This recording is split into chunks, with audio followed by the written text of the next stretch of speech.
ಈ ನೋಟ್ಸು ನೀವು ಯಾವಾಗ ಮಾಡಬೇಕು ಅಂದರೆ ಈ ಟೈಮಲ್ಲಿ ಮಾಡ್ಕೋಬೇಕು. ಇದು ಪ್ರಿಲಿಮ್ಸ್ ಆದಮೇಲೆ ಮೇನ್ಸ್ ಟೈಮಲ್ಲಿ ಒಂದು 2 to 3 months ಗ್ಯಾಪ್ ಇರುತ್ತಲ್ಲ, ಆ ಟೈಮಲ್ಲಿ ಮಾಡ್ಕೊಳ್ಳೋದಲ್ಲ ಈ ನೋಟ್ಸು. ಡೌನ್ಲೋಡ್ ಮಾಡಿಕೊಂಡು ಅದರಲ್ಲಿ ಪ್ರತಿಯೊಂದು ಟಾಪಿಕ್ಕಿಗೂ ಯಾವ್ಯಾವ ಕ್ವಶನ್ ಕೇಳಿದಾರೋ ನೋಡಿಕೊಂಡೆ. ಆವಾಗ ಇಂಡಸ್ ವ್ಯಾಲಿ ಸಿವಿಲೈಸೇಷನ್ ಅಂತ ನೋಡಿದಾಗ 1999ಇಂದ 2015ವರೆಗೂ ಸೀರೀಸ್ ಅಟೆಂಡ್ ಮಾಡ್ಕೊಂಡಿದ್ದೆ ನಾನು. ನೀವು ಎಷ್ಟು ಟೆಸ್ಟ್ ಸೀರೀಸ್ ಅಟೆಂಡ್ ಮಾಡ್ತೀರೋ ಅಷ್ಟು ಒಳ್ಳೆಯದು. ಏಕೆಂದರೆ 10 ಮಾರ್ಕರ್ ಕ್ವಶನ್ನು 7 minutesಲ್ಲಿ ಬರೆದು ಮುಗಿಸ್ಬೇಕು. 1 ನಿಮಿಷನೂ ಹೆಚ್ಚಿಗೆ ಟೈಮ್ ಸಿಗಲ್ಲ. ಎಲ್ಲದಕ್ಕೂ 20 ಕ್ವಶನ್ಸಿಗೂ 6 to 7 ಪಾಯಿಂಟ್ಸ್ ಮಾರ್ಕ್ ಬರೆದಿಟ್ಕೋಬೇಕು ನೀವು. ಯಾವ ರೀತಿ ನಿಮ್ಮ ಪ್ರಿಪ್ರೇಷನ್ ಇರಬೇಕು, ಪ್ರಿಲಿಮ್ಸು, ಮೇನ್ಸು, ಇಂಟರ್ವ್ಯೂ. ನನ್ನ ಎಕ್ಸ್ಪೀರಿಯನ್ಸು ಹೇಳ್ತೀನಿ. ಇಂಟರ್ವ್ಯೂವಲ್ಲಿ ಹೆಂಗಾಯಿತು, ಮೇನ್ಸಲ್ಲಿ ಹೆಂಗಾಯಿತು ಅಂತ. ಪ್ರಿಲಿಮ್ಸಲ್ಲಿ ಇದು ಒಂದು 100% ಮಾತು ನಿಜ. ಏನು ಅಂದರೆ there is no substitute for hard work ಮಾಡಲೇಬೇಕು. ಅದ್ರ ಜೊತೆ ಸ್ಮಾರ್ಟ್ ವರ್ಕ್ ಇರಬೇಕು. ನೀವೆಲ್ಲ ಇವಾಗ ಏನು ಮಾಡಿ ಅಂತ ಹೇಳಿದ್ರೆ, ಯಾವ ರೀತಿ ಇವಾಗ ಶುರು ಮಾಡಿರೋದ್ರಿಂದ ಇದಿನ್ನೂ ತುಂಬ ಒಳ್ಳೆಯದು. ಯಾಕೆ ಅಂತ ಹೇಳಿದ್ರೆ, ನೀವು ಪ್ರಿಲಿಮ್ಸ್ ಶುರು ಮಾಡಿರ್ತೀರ. ಪ್ರಿಲಿಮ್ಸಲ್ಲಿ ನಿಮಗೆ ಎಷ್ಟೋ ಜನಕ್ಕೆ ನೋಟ್ಸ್ ಮಾಡೋದು ಗೊತ್ತಿರೋಲ್ಲ. ಯಾವ ರೀತಿ ನೋಟ್ಸ್ ಮಾಡ್ಕೋಬೇಕು, ನಾವು ಯಾವ ರೀತಿ ಪ್ರಿಪೇರ್ ಆಗಬೇಕು, ಯಾವ ರೀತಿ ರಿವೈಸ್ ಮಾಡಬೇಕು ಅಂತ.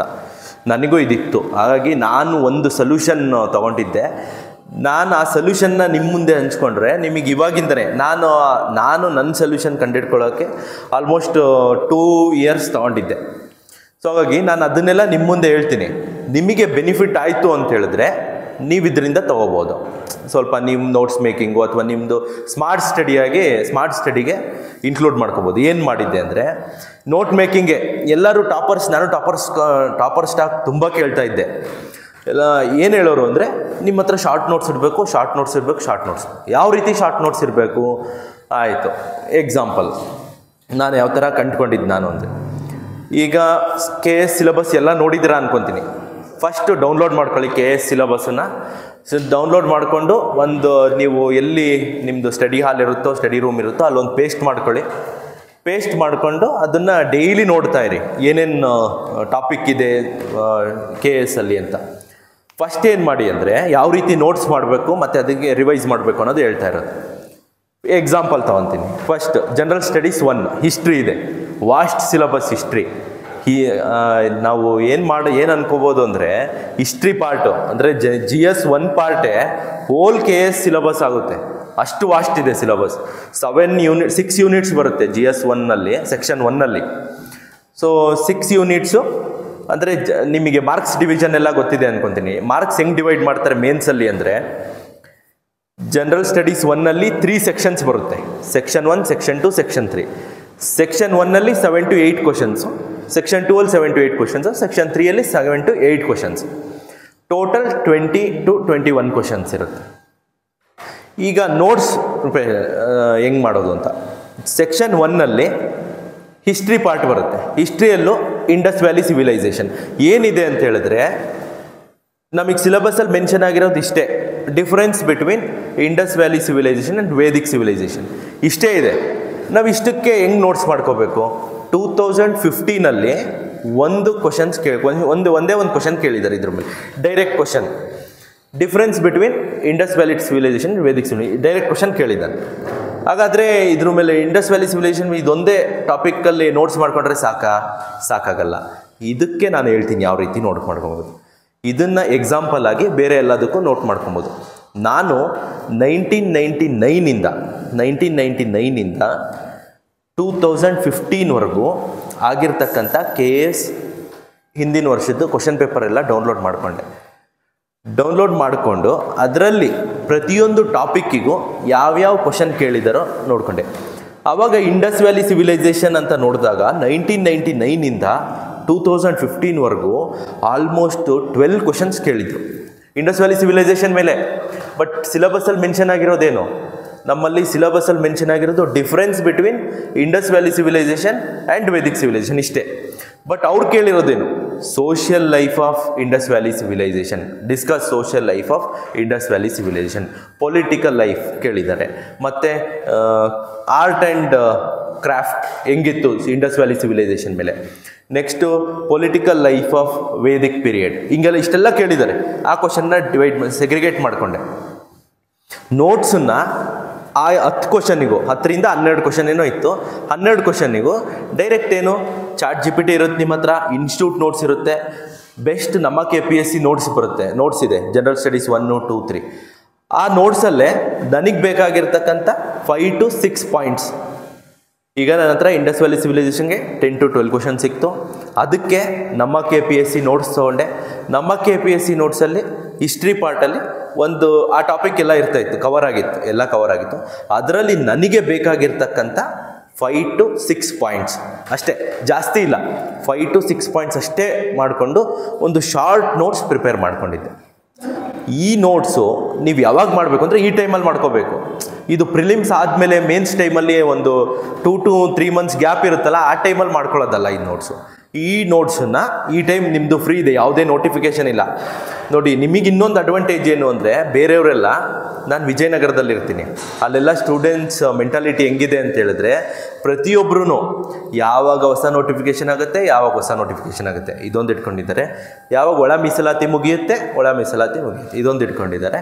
ಮತ್ತು ಕೋರ್ಟ್ ಕೇಸ್ ಏನಾಗುತ್ತೆ ಇಷ್ಟನ್ನೇ ಇಟ್ಕೊಂಡು ಯಾವುದಕ್ಕೂ ಪ್ರಿಪ್ರೇಷನ್ ಆಗ್ತಿಲ್ಲ ಅವರು. ಬಟ್ ನೀವೇನು ಮಾಡ್ತಾ ಇದ್ದೀರಾ, ನೀವಿಲ್ಲಿ ಕೋಚಿಂಗ್ ತೊಗೊತಾ ಇದ್ದೀರಾ. ಈ ಕೋಚಿಂಗನ್ನ ಎಫೆಕ್ಟಿವ್ ಆಗಿ ಯುಟಿಲೈಸ್ ಮಾಡ್ಕೋಬೇಕು. ನೀವು ಈ ಪೀರಿಯಡನ್ನ ಯುಟಿಲೈಸ್ ಮಾಡಿಕೊಂಡ್ರೆ ನಿಮಗೆ ಯಾವಾಗ ಎಕ್ಸಾಮ್ ಬರುತ್ತೋ ನೋಡಿ, ಆಪರ್ಚುನಿಟೀಸು ಯಾವಾಗೂ ಬರಲ್ಲ. ಆಪರ್ಚುನಿಟೀಸ್ ಯಾವಾಗೋ ಒಂದು ಸರಿ ಬರುತ್ತಷ್ಟೇ. ಆ ಆಪರ್ಚುನಿಟಿ ಬಂದಾಗ ನೀವು ಡೈರೆಕ್ಟ್ ಹಿಟ್ ಮಾಡಬೇಕು. ಅದು ಎಫೆಕ್ಟಿವ್ ಆಗಿ ಓದಿದ್ರೆ ಅವಾಗ ಡೈರೆಕ್ಟ್ ಹಿಟ್ ಮಾಡ್ತೀರ ನೀವು. ಸೊ ಹಂಗೆ ನಮ್ಮ ಪ್ರಿಪ್ರೇಷನ್ ಇರಬೇಕು. ಹಂಗಾಗಿ ಇದು ನಿಮ್ಮದು ಬೆಸ್ಟ್ ಟೈಮು, ಬೆಸ್ಟ್ ಪ್ಲ್ಯಾಟ್ಫಾರ್ಮ್ ಇದೆ. ನೀವು ಈ ಥರ ನೋಟ್ಸ್ ಮಾಡ್ಕೊಳ್ಳಿ. ಈ ಒಂದು ಎಕ್ಸಾಂಪಲ್ ಕೊಟ್ಟೆ, ನೀವು ಅದೇ ಥರ ಬೇರೆ ಬೇರೆ ಟಾಪಿಕ್ಕಿಗೆ ಪ್ರೀವಿಯಸ್ ಇಯರ್ ಕ್ವಶನ್, ನಾನು ಬೇಕಾದರೆ 1999ಇಂದ 2025 ನಾವು ಬರ್ದಿದ್ದು ಸಹ ನಾನು ಸೆಗ್ರಿಗೇಟ್ ಮಾಡಿ ಇಟ್ಟಿದ್ದೀನಿ. ಅದನ್ನು ಬೇಕಾದರೆ ಶೇರ್ ಮಾಡ್ತೀನಿ. ಅದರಲ್ಲಿ ಕ್ವಶನ್ಸ್ ಡಿವೈಡ್ ಮಾಡ್ಕೊಳ್ಳಿ.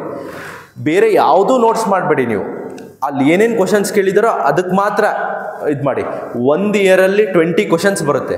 20 ಕ್ವಶನ್ಸ್ ಬರೆದ್ರೆ ನೀವು ಎಲ್ಲದಕ್ಕೂ 20 ಕ್ವಶನ್ಸಿಗೂ 6 to 7 ಪಾಯಿಂಟ್ಸ್ ಮಾರ್ಕ್ ಬರೆದಿಟ್ಕೋಬೇಕು ನೀವು. ಸೊ 2020 ಅಂತ ಹೇಳ್ಬಿಟ್ಟು ಇದೇನು ಪ್ರತಿ ವರ್ಷ ಆಗಿದ್ದಲ್ಲ ಇದು KS. ಯಾವಾಗ ಒಂದು 3 years 4 years ಬಿಟ್ಟು ಬಿಟ್ವೀನ್ 3 years 4 years ಹಂಗೆ ಆಗ್ತಾ ಇರೋದು. ಸೊ ಹಂಗಾಗಿ ಪ್ರತಿಯೊಂದು ಕ್ವಶನ್ನಿಗೂ ಈ ಥರ ನೋಟ್ಸ್ ಪಾಯಿಂಟ್ಸ್ ಮಾಡ್ಕೊಳ್ಳಿ. ಪಾಯಿಂಟ್ಸ್ ಮಾಡಿ ಇಟ್ಕೊಂಡ್ರೆ ನೀವು ಯಾವುದೇ ಕ್ವಶನ್ ಕೇಳಲಿ ಅವರು, ಆ ಕ್ವಶನಿಗೆ ನೀವು ಆನ್ಸರ್ ಬರೀಬೋದು. ಸೊ ಇದೊಂಥರ ಥಿಯರಿ ಆದಂಗೆ ಆಯಿತು. ಮೋಸ್ಟ್ಲಿ ಎಲ್ಲರಿಗೂ ಬೇಜಾರಾಗ್ತಿರ್ಬೋದು, ಇನ್ನೇನು ಬರೀ ಪಾಯಿಂಟ್ಸ್ ನೋಟ್ಸ್ ಬಗ್ಗೆ ಹೇಳ್ತಿದ್ದಾರೆ ಅಂತ. ಓಕೆ, ನೆಕ್ಸ್ಟ್ ಮೇನ್ಸ್ ಆಯಿತು. ಇಂಟರ್ವ್ಯೂ ಅಲ್ಲಿ ನನಗೆ ಯಾವ ರೀತಿ ಕ್ವಶನ್ಸ್ ಬಂದಿತ್ತು. ಒಂದು ಅಡ್ವಾಂಟೇಜ್ ಏನಾಯಿತು ಅಂದರೆ, ನಮ್ಮ ಬ್ಯಾಚಲ್ಲಿ ನನಗಿಂತ ಹಿಂದಿನ ಬ್ಯಾಚ್ 2015 ಬ್ಯಾಚ್ವರೆಗೂ 200 ಇಂಟರ್ವ್ಯೂ. ಸೊ ಸ್ವಲ್ಪ ಕಷ್ಟ ಇರ್ತಿತ್ತು ಇಂಟರ್ವ್ಯೂ ಇದು ಮಾಡೋದು. ನಮ್ಮ ಬ್ಯಾಚಲ್ಲಿ 50 ಮಾರ್ಕ್ಸ್ ಸಿಕ್ತಂದರು. 50 ಮಾರ್ಕ್ಸಲ್ಲಿ ಅದರಲ್ಲೂ ಮಿನಿಮಮ್ 20 ಮ್ಯಾಕ್ಸಿಮಮ್ 40 ಇಷ್ಟರಲ್ಲೇ ಕೊಡಬೇಕು ಅಂತ ಬಂದರು. ಸೊ 20 ಮಾರ್ಕ್ಸ್ ಅಷ್ಟೇ ಡಿಫ್ರೆನ್ಸ್ ಇತ್ತು. ಇದರಲ್ಲಿ ಯಾರು ಮೇನ್ಸಲ್ಲಿ ಚೆನ್ನಾಗಿ ಬರೆದಿರ್ತಾರೋ, ಜೆನ್ಯೂನ್ ಆಸ್ಪಿರೆಂಟ್ ಯಾರಿರ್ತಾರೋ, ಜೆನ್ಯೂನ್ ಕ್ಯಾಂಡಿಡೇಟ್ ಯಾರಿರ್ತಾರೋ 100% ಅವರು ವಿನ್ ಆಗೋ ಚಾನ್ಸಸ್ ಹೈ ಇರುತ್ತೆ. ಏಕೆಂದರೆ ಅವ್ರ ಹತ್ರ 20 ಮಾರ್ಕ್ಸ್ ಅಷ್ಟೇ ಇರುತ್ತೆ. ನಾವು ಇದರಲ್ಲಿ ಇದು ಮಾಡೋದು. ಪ್ಲಸ್ ಆಪ್ಷನಲ್ ತೆಗೆದಿದ್ದಾರೆ 2 ಆಪ್ಷನಲ್.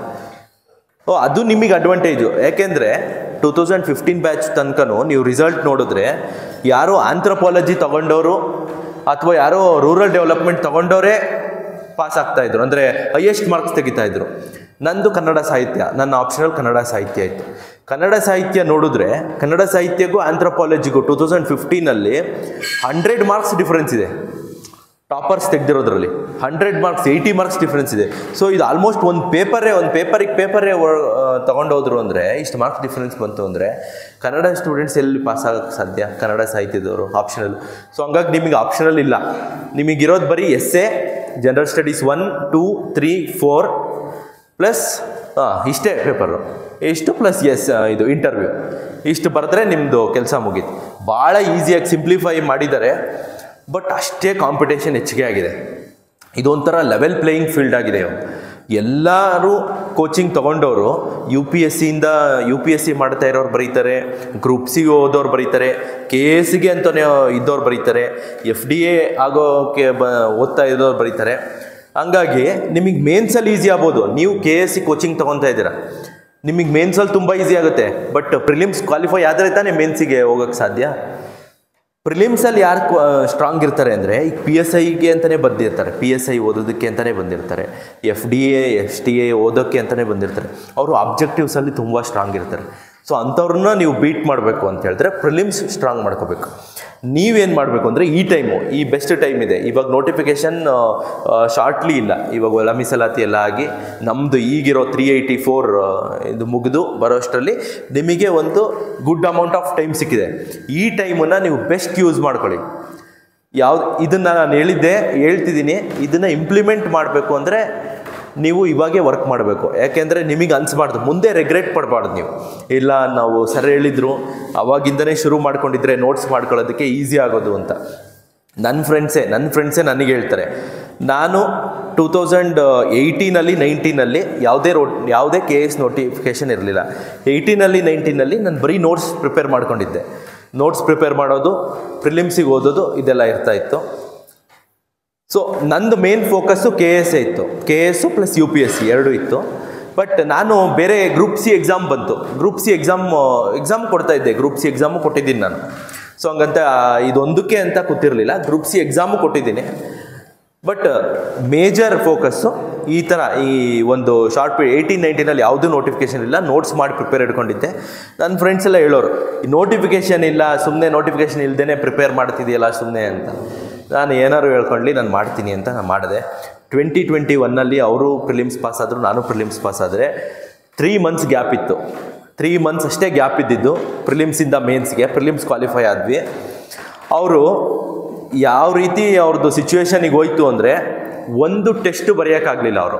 ಅಂದರೆ ಮೇನ್ಸ್ ಪ್ರಿಪ್ರೇಷನಲ್ಲಿ ಮೇನ್ಸ್ ಟೆಸ್ಟ್ ಸೀರೀಸ್ ಅಂತ ಮಾಡ್ತೀವಿ, ಒಂದು ಟೆಸ್ಟ್ ಸೀರೀಸ್ ಬರೆಯೋಕ್ಕಾಗಲಿಲ್ಲ, ಸಿಲೆಬಸ್ ಕಂಪ್ಲೀಷನ್ ಆಗಲಿಲ್ಲ, ನೋಟ್ಸ್ ಪ್ರಿಪೇರ್ ಇರಲಿಲ್ಲ. ಇವಾಗ ಕಂಟಿನ್ಯೂಯಸ್ ಇತ್ತು ಎಕ್ಸಾಮ್. ಒಂದಿನ essay ಇತ್ತು, ನೆಕ್ಸ್ಟ್ ಡೇ GS1 GS2, ಅದರ ನೆಕ್ಸ್ಟ್ ಡೇ GS3 GS4 ಇತ್ತು.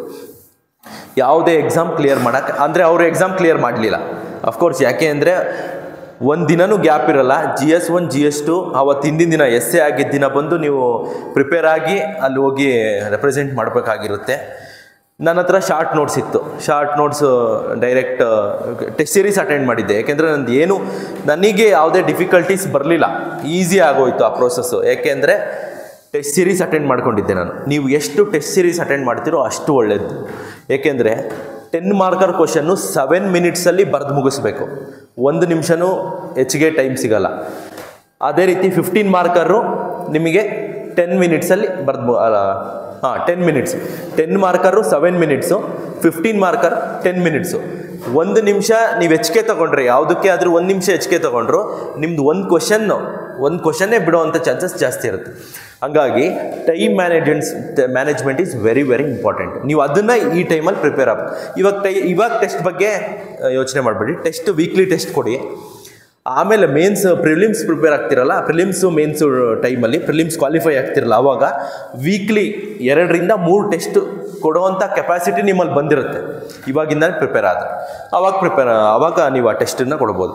ಇವಾಗ ನಾನು ಹೇಳೋದಿಷ್ಟೇ, ನೀವು ಕ್ಲಾಸಲ್ಲಿ ಏನು ಮಾಡ್ತಾರೋ ಅದನ್ನು ಓದ್ಕೊಂಡು, ನಮ್ಮ KPSC ನೋಟ್ಸ್ ಚೆನ್ನಾಗಿದೆ, ತುಂಬ ಚೆನ್ನಾಗಿದೆ, ಅದನ್ನು ತೊಗೊಂಡು ನಾನು ಹೇಳ್ದಂಗೆ ಪ್ರೀವಿಯಸ್ ಇಯರ್ ಕ್ವಶನ್ಸು ಆ ಟಾಪಿಕ್ ಫಸ್ಟ್ 1ರಿಂದನೇ ಹೋಗಿ. ಫಸ್ಟ್ 1 ಪಾರ್ಟ್, ಸೆಕ್ಷನ್ 1 ಪಾರ್ಟ್, ಅದರಲ್ಲಿ ಫಸ್ಟ್ ಟಾಪಿಕ್ ತೊಗೊಳ್ಳಿ. ಇಂಡಸ್ ವ್ಯಾಲಿ ಸಿವಿಲೈಸೇಷನ್ ಹೇಳಿದೆ, ಅದರಲ್ಲಿ ಯಾವ್ಯಾವ ಕ್ವಶನ್ ಬಂದಿದೆ ಸೆಗ್ರಿಗೇಟ್ ಮಾಡ್ಕೊಳ್ಳಿ. ಸೆಗ್ರಿಗೇಟ್ ಮಾಡಿಕೊಂಡು ನೆಕ್ಸ್ಟು ಅದಕ್ಕೆ 3 to 4 ಪಾಯಿಂಟ್ಸ್ ಅಥವಾ 6 ಪಾಯಿಂಟ್ಸ್ ಬರೆದಿಟ್ಕೊತ ಹೋಗಿ. ಇದು ಬೆಸ್ಟ್ ವೆಪನ್ ಆಗುತ್ತೆ. ನೀವು ಇವಾಗ ನಮ್ಮದೇ ಇದ್ರೂ ಎಕ್ಸಾಮ್ ಆದಮೇಲೆ, ಪ್ರಿಲಿಮ್ಸ್ ಆದಮೇಲೆ 100% ನಿಮಗೆ ಇದರಿಂದ ಫ್ರೂಟ್ ಸಿಗುತ್ತೆ. ಓಕೆ, ನೆಕ್ಸ್ಟ್ ಇಂಟರ್ವ್ಯೂ ಪ್ರೋಸೆಸ್ ಇತ್ತು. ಇಂಟರ್ವ್ಯೂವಲ್ಲಿ ನನಗೆ ಬಂದಂಥ, ನಂದು ಶಿವಮೊಗ್ಗ ಇದ್ದಿದ್ದರಿಂದ ಶಿವಮೊಗ್ಗದ ಮೇಲೆ ನೀವು ಇಂಟರ್ವ್ಯೂಗೆ ಹೆಂಗೋ ಪ್ರಿಪೇರ್ ಆಗಬೇಕು ಅಂತಲೂ ಹೇಳ್ತೀನಿ. ಏಕೆಂದರೆ ಈ ಪ್ರಿಲಿಮ್ಸ್ ಮೇನ್ಸ್ ಟೈಮಲ್ಲಿ ಬರೀ ಇದಕ್ಕೆ ಓದೋದಲ್ಲ, ನಿಮ್ಮದು ಪರ್ಸ್ನಾಲಿಟಿ ಡೆವಲಪ್ಮೆಂಟು ಸಹ ನೀವು ಡೆವಲಪ್ ಮಾಡ್ಕೋಬೇಕು. 5 ಜನ ಪ್ಯಾನಲ್ ಇತ್ತು. 5 ಮೆಂಬರ್ಸ್ ಪ್ಯಾನಲ್. 5 ಮೆಂಬರ್ಸಲ್ಲಿ 2 KPSC ಮೆಂಬರ್ಸ್ ಇರ್ತಾರೆ. 3 ಜನ ಸಬ್ಜೆಕ್ಟ್ ಎಕ್ಸ್ಪರ್ಟ್ಸ್ ಅಂತ ಇರ್ತಾರೆ. ಎಕ್ಸ್ಪರ್ಟ್ಸು. ಸೊ ನಾನು ಜಸ್ಟ್ ಹೋದೆ, ನಮ್ಮ ಊರ ಬಗ್ಗೆ ಕೇಳಿದ್ರು. ನಮ್ಮ ಶಿವಮೊಗ್ಗ ಅಂತ ಇಂಟ್ರಡ್ಯೂಸ್ ಮಾಡ್ಕೊಂಡಾದ್ಮೇಲೆ ಅಲ್ಲಿ ಇಂಟರ್ವ್ಯೂ ನಡೆಯೋಕ್ಕಿಂತ ಮುಂಚೆನೇ ಒಂದಿಷ್ಟು ನಮ್ಮ ಡಾಕ್ಯುಮೆಂಟ್ ವೆರಿಫಿಕೇಷನ್ ಎಲ್ಲ ಇರುತ್ತೆ. ಸೊ ಡಾಕ್ಯುಮೆಂಟ್ ವೆರಿಫಿಕೇಷನ್ ಎಲ್ಲ ಆಯಿತು. ಅದಾದ ತಕ್ಷಣ ಫಸ್ಟ್ ಪರ್ಸನ್ ನಾನೇ ಇದ್ದೆ. ಆಫ್ಟರ್ ಲಂಚ್, ಪೋಸ್ಟ್ ಲಂಚ್ ಇತ್ತು. ಸೊ ಫಸ್ಟ್ ಹೋದೆ, ಇಂಟ್ರೊಡ್ಯೂಸ್ ಮಾಡ್ಕೊಳ್ಳಿ ಅಂತ ಹೇಳಿದ್ರು, ಇಂಟ್ರೊಡ್ಯೂಸ್ ಮಾಡ್ಕೊಂಡೆ. ನೆಕ್ಸ್ಟು ನಮ್ಮ ಶಿವಮೊಗ್ಗ ಯಾವ ಊರು ಅಂತ ಕೇಳಿಕೆ ಶಿವಮೊಗ್ಗ ಅಂದರೆ, ಶಿವಮೊಗ್ಗದ ಮೇಲೆ ಫಸ್ಟ್ ಕ್ವಶನ್ ಬಂತು. ಏನು ಅಂತ ಹೇಳಿದ್ರೆ, ಶಿವಮೊಗ್ಗ ಮಲೆನಾಡ ಹೆಬ್ಬಾಗಿಲು ಅಂತ ಹೇಳ್ತಾರೆ. ನಿಮ್ಮ ಶಿವಮೊಗ್ಗದಲ್ಲಿ ಯಾವ್ಯಾವ ಟೂರಿಸ್ಟ್ ಪ್ಲೇಸ್ಗಳಿದ್ದಾವೆ ಅಂತ ಫಸ್ಟ್ ಕ್ವಶನ್ ಬಂತು. ಅದಕ್ಕೆ ಆನ್ಸರ್ ಮಾಡಿದ್ವಿ. ಏಕೆಂದರೆ ನಿಮಗೆ ಇಂಟರ್ವ್ಯೂ ಟೈಮಲ್ಲಿ ಇವಾಗಿಂದಲೇ ನಿಮ್ಮ ಊರ ಬಗ್ಗೆ ಸ್ವಲ್ಪ ಪ್ರಿಪೇರ್ ಆಗೋದು ಒಳ್ಳೆಯದು. ಆಮೇಲೆ ಇವಾಗ ನಾನು ಇದು ಇಂಟರ್ವ್ಯೂ ಎಕ್ಸ್ಪೀರಿಯೆನ್ಸ್ ಹೇಳ್ತಿರೋ ಉದ್ದೇಶ, ನೀವು ಯಾವ ಥರ ಮುಂದೆ ಇವಾಗಿಂದನೇ ಪ್ರಿಪೇರ್ ಆಗಬೇಕು ಅನ್ನೋದಕ್ಕೆ. ಸೆಕೆಂಡ್ ಕ್ವಶನ್ ಬಂದು ನಮ್ಮದು ಭದ್ರಾವತಿ ತಾಲೂಕು. ಅದರಲ್ಲೂ ಭದ್ರಾವತಿ ತಾಲೂಕು ಅಂದ ತಕ್ಷಣವೇ ಅವರು ವಿಶ್ವೇಶ್ವರಯ್ಯ ಅವ್ರ ಬಗ್ಗೆ ಕೇಳಿದ್ರು. ಯಾಕೆಂದರೆ ಅಲ್ಲಿ VLSI ನೀವು ಕೇಳಿರ್ಬೋದು, ಸ್ಟೀಲ್ ಆ್ಯಂಡ್ ಐರನ್ ಪ್ಲ್ಯಾಂಟ್ ಇದೆ ಅಲ್ಲಿ. ಹಾಗಾಗಿ ಅದ್ರ ಬಗ್ಗೆ ಕೇಳಿದ್ರು. ವಿಶ್ವೇಶ್ವರಯ್ಯ ಅವ್ರ ಕಾಂಟ್ರಿಬ್ಯೂಷನ್ನು ನಿಮ್ಮ ಶಿವಮೊಗ್ಗಕ್ಕೆ ಎಷ್ಟಿದೆ ಮತ್ತು ಕರ್ನಾಟಕಕ್ಕೆ ಎಷ್ಟಿದೆ ಅಂತ ಕೇಳಿದ್ರು. Second question. Next third question, ಅವತ್ತಿನ ಪೇಪರ್, ಅವತ್ತು ಯಾವುದು ನೀವು ಇಂಟರ್ವ್ಯೂಗೆ ಪ್ರಿಪೇರ್ ಆಗ್ತಿದ್ದೀರ ಅಂದರೆ ಆವಾಗ ಒಂದು ಸ್ವಲ್ಪ 1 ಮಂತ್ 15 ಡೇಸ್ ಆದರೂ ಆಯಿತು. 15 ಡೇಸಿಂದ ಏನೇನು ನ್ಯೂಸ್ ಪೇಪರಲ್ಲಿ ಇಶ್ಯೂಸ್ ಬರ್ತಿದೆ ಅದ್ರ ಮೇಲೆ ನೋಡ್ಕೊಂಡು ಹೋಗೋದು ತುಂಬ ಒಳ್ಳೆಯದಾಗುತ್ತೆ. ಯಾಕೆಂದರೆ ನನಗೆ ಡೈರೆಕ್ಟ್ ಕ್ವಶನ್ ಬಂತು ಅವತ್ತಿನ ಪೇಪರೇ. ಅವತ್ತು ಅಮೃತ್ ಸರೋವರ್ ಸ್ಕೀಮ್ ಅಂತ ಭಾಳ ಕೇಳ್ತಾಯಿದ್ರು, ನ್ಯೂಸ್ ಪೇಪರಲ್ಲಿ ಬಂದಿತ್ತು ನ್ಯೂಸು. ಅಮೃತ್ ಸರೋವರ್ ಸ್ಕೀಮ್ ಅಂದರೆ ಈ ಲೇಕ್ ರೆಜ್ಯುವಿನೇಷನ್ ಪ್ರೋಗ್ರಾಮ್. ಅದು ನಿಮ್ಮ ತಾಲೂಕಲ್ಲಿ ಯಾವ್ಯಾವ ಲೇಕು ಈ ಪ್ರೋಗ್ರಾಮಿಗೆ ಸೇರ್ಕೊಂಡಿದ್ದಾವೆ ಅನ್ನೋ ಒಂದು ಕ್ವಶನ್ ಬಂತು. ಅದಕ್ಕೆ ಆನ್ಸರ್ ಮಾಡಿದ್ವಿ. ಮತ್ತು ನಮ್ಮದು EC ಎಲೆಕ್ಟ್ರಾನಿಕ್ಸ್ ಆ್ಯಂಡ್ ಕಮ್ಯುನಿಕೇಷನ್ನು. ನೀವೆಲ್ಲ ಭಯ ಪಡ್ಕೊಳ್ಳೋ ಅಂಥದ್ದೇನಿಲ್ಲ, ನನಗೂ ಯಾವುದೇ ಕ್ವಶನ್ ಬಂದಿಲ್ಲ. ನಮ್ಮ ಒಂದು ಕ್ವಶನ್ ಕೇಳಿದ್ರು EC ಮೇಲೆ, ಬಟ್ ನನಗೆ ಬರಲ್ಲ ಅಂತೇಳಿ ಡೈರೆಕ್ಟಾಗಿ ನಿಮಗೆ ಗೊತ್ತಿಲ್ಲ ಅಂದರೆ ಗೊತ್ತಿಲ್ಲ ಅಂತ ಹೇಳ್ಬೋದು. ಅವ್ರು ನೆಕ್ಸ್ಟ್ ಯಾವುದೂ ಕ್ವಶನ್ ಕೇಳಲಿಲ್ಲ ನನಗೆ EC ಮೇಲೆ, ನಮ್ಮದು ಎಲೆಕ್ಟ್ರಾನಿಕ್ಸ್ ಆ್ಯಂಡ್ ಕಮ್ಯುನಿಕೇಷನ್ ಮೇಲೆ. ನೆಕ್ಸ್ಟ್ ಕ್ವಶನ್ ಬಂದ್ಬಿಟ್ಟು ನ್ಯಾಷನಲ್ ಇಶ್ಯೂ ಒಂದು ಎಲೆಕ್ಷನ್ ಇತ್ತು ಆ ಟೈಮಲ್ಲಿ ಅನಿಸುತ್ತೆ. ಎಲೆಕ್ಷನ್ ಇತ್ತು, ಎಲೆಕ್ಷನ್ ಮೇಲೆ 1-2 ಕ್ವಶನ್ ಕೇಳಿದ್ರು. ಆಲ್ಮೋಸ್ಟ್ ನಮ್ಮದು ಇಂಟರ್ವ್ಯೂ ಪ್ರೊಸೆಸ್ ನಡೆದಿದ್ದು 35 ಮಿನಿಟ್ಸ್, ಟೋಟಲ್ 35 ಮಿನಿಟ್ಸ್ ಆಯಿತು. ಆರಾಮಾಗೆ ನಿಮಗೆ ಯಾವುದೇ ರೀತಿ ಅವರು ಸಪೋರ್ಟಿವ್ ಆಗಿರ್ತಾರೆ ನಿಮಗೆ. ನೀವೇನೇ ಒಂದು ಕ್ವಶನ್ಸ್ ಆನ್ಸರ್ ಹೇಳ್ತಾ ಇದ್ದೀರ ಅಂದರೆ ಇಂಟ್ರಪ್ಟ್ ಮಾಡಲ್ಲ. ನಿಮಗಿನ್ನೂ ಆನ್ಸರ್ನ ಅವರು ಏನು ಗೊತ್ತಿಲ್ಲ ಅಂತ ಹೇಳಿದ್ರೆ ಹಿಂಟ್ ಕೊಡ್ತಾರೆ, ಈ ಥರ ಇರ್ಬೋದಾ ಈ ಥರ ಇರ್ಬೋದಂತ.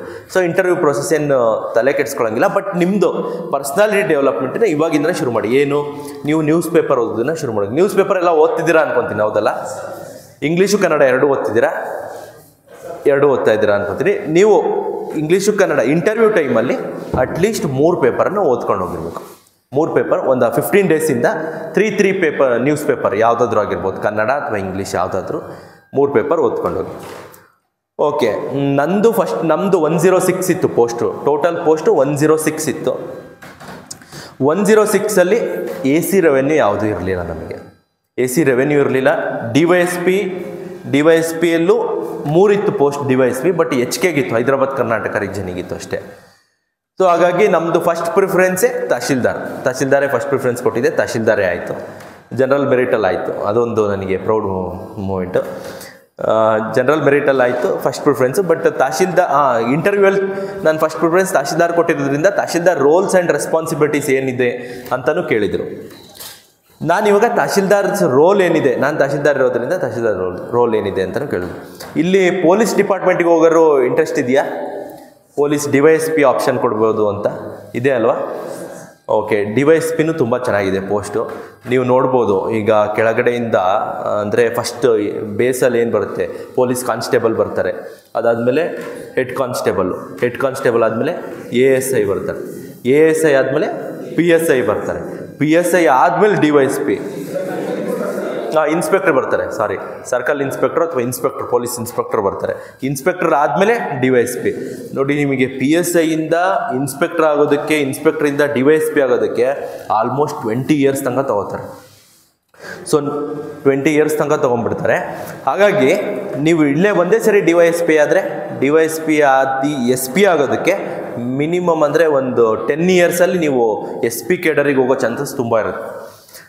ಹಾಗಾಗಿ ನೀವು ಇದರಲ್ಲಿ DYSP ಪ್ರಿಫರೆನ್ಸ್ ಕೊಡ್ಬೋದು. ನೋಡಿ, DYSP ಆದಮೇಲೆ ಇದು ಗೊತ್ತಿದೆಯಾ ಸ್ಕೇಲು? DYSP ಆದಮೇಲೆ ಏನು ಬರುತ್ತೆ? DYSP ಆದಮೇಲೆ ಅಡಿಷ್ನಲ್ SP ಬರ್ತಾರೆ, ಅಡಿಷ್ನಲ್ SP ಆದಮೇಲೆ SP ಬರ್ತಾರೆ, SP ಆದಮೇಲೆ ಡೆಪ್ಯೂಟಿ IGP ಅಂದರೆ deputy inspector general of police ಬರ್ತಾರೆ. ಅದ್ರ ನೆಕ್ಸ್ಟು IGP ಬರ್ತಾರೆ, IGP ಆದಮೇಲೆ ADGP ಬರ್ತಾರೆ, ADGP ಆದಮೇಲೆ DGIG ಬರ್ತಾರೆ, ಅವರೇ ಟಾಪ್. ಸೊ ಹಾಗಾಗಿ ನೀವು DYSP ಒಳ್ಳೆ ಪ್ರಿಫರೆನ್ಸು ನೀವು ಕೊಡ್ಬೋದು. ಅಥವಾ AC ರೆವೆನ್ಯೂ, ನೀವು ಅಡ್ಮಿನಿಸ್ಟ್ರೇಟಿವ್ ರೋಲಲ್ಲಿ ಹೋಗಬೇಕು ಅಂತ ಹೇಳಿದ್ರೆ AC ರೆವೆನ್ಯೂ. ಈ ಪೊಲೀಸ್ ಡಿಪಾರ್ಟ್ಮೆಂಟು ಪೊಲೀಸಿಗೆ ಸಂಬಂಧಪಟ್ಟಂತೆ ಕಾನೂನು ಮತ್ತು ಸುವ್ಯವಸ್ಥೆ ಅಷ್ಟೇ ಇರುತ್ತೆ.